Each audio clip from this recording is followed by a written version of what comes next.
Hello hi veg pot biryani చేసేద్దామా.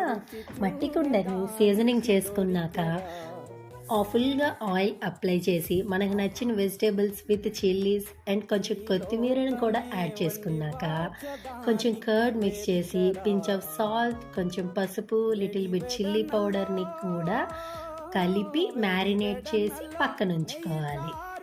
Then మనం brown ఆనియన్స్ని ఫ్రై చేసుకొని పక్కన పెట్టుకోవాలి. మనం ఎప్పుడైనా పాట్ బిర్యానీ చేసేటప్పుడు ఫ్లేమ్ని సిమ్లోనే అడ్జస్ట్ చేసుకోవాలి.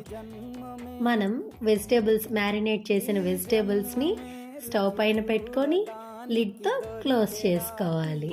గీలో హోల్ గరం మసాలాని వేసుకొని 1 గ్లాస్ ఆఫ్ రైస్కి 2 గ్లాస్ ఆఫ్ వాటర్ యాడ్ చేసుకొని సాల్ట్ టేస్ట్కి తగ్గట్టు యాడ్ చేసుకొని 90% రైస్ని కుక్ చేసుకోవాలి. కుక్ చేసుకున్న రైస్ని ఒక బౌల్లో ట్రాన్స్ఫర్ చేసుకోవాలి.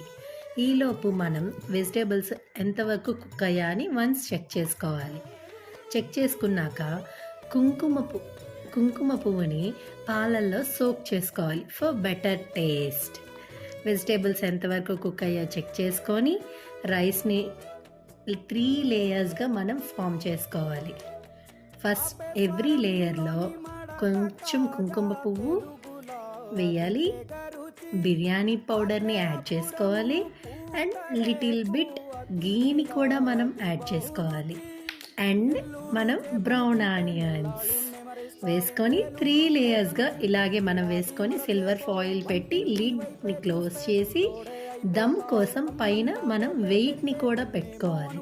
ఇట్లా 15 మినిట్స్ కుక్ చేశాక veg pot biryani in Hyderabad style is ready. హాట్గా సర్వ్ చేసుకుంటే tasty biryani. Thanks for watching.